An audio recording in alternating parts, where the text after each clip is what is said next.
training camp was tremendous. You know, I was actually quite surprised that Julio had suggested that we go to training camp. We did 2 weeks here at the gym in preparation. I thought we were going to probably do the rest of the camp here, but you know, I think for the betterment of himself, he wanted to push himself and decided that he wanted to go to a training camp and isolate himself, dedicate himself to this particular fight. And I was impressed with that. He took the hard road, not the easy road.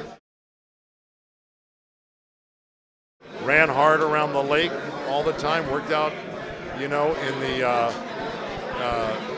out on the road up there, ran the mountains, had a gym set up in the hotel itself.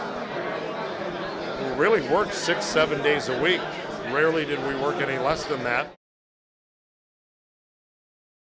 I would say yes to that, because, you know, at a certain point in your life, you got decisions to make, you know, for better or for worse, what you plan on doing with your future.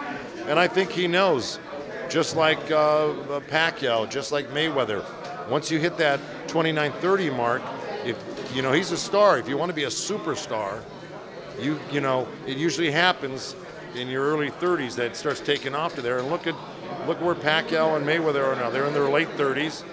And I would say the last, you know, 7, 8 years is when they really, you know, came into full blossom and became superstars. And I think Julio wants to do the same thing for himself.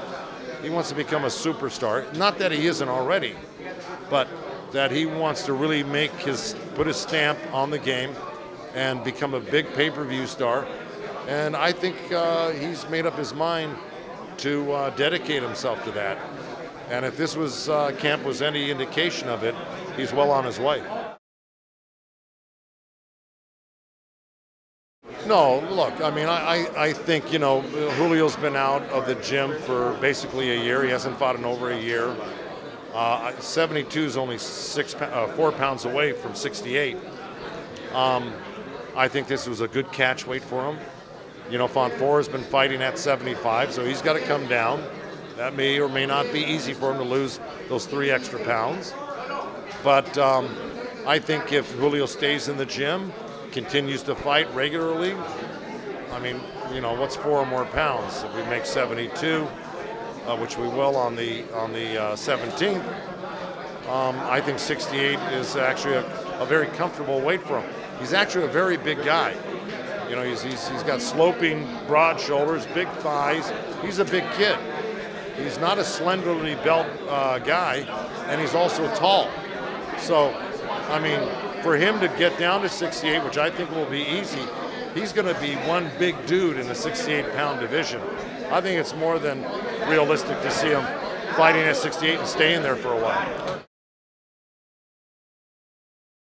Well, you know, listen, you know, we're up against a very efficient, workman-like fighter in Fonfara who had, you know, the champ down in his last fight against Adonis Stevenson.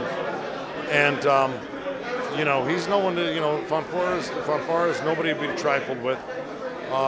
You know, we want to take care of business first before at least I start thinking about it. Besides, I leave those matters to his manager, who's more than well qualified to maneuver him through the divisions and the opponents, and Julio himself. You know, those are the guys that'll make those decisions. Right now, I'm focused on winning the fight on April 18th.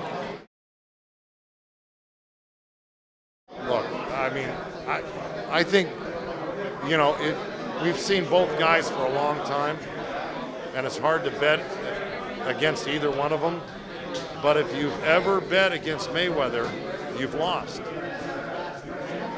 Okay? I'm just saying, he's a tough guy to ever bet against because he's never lost.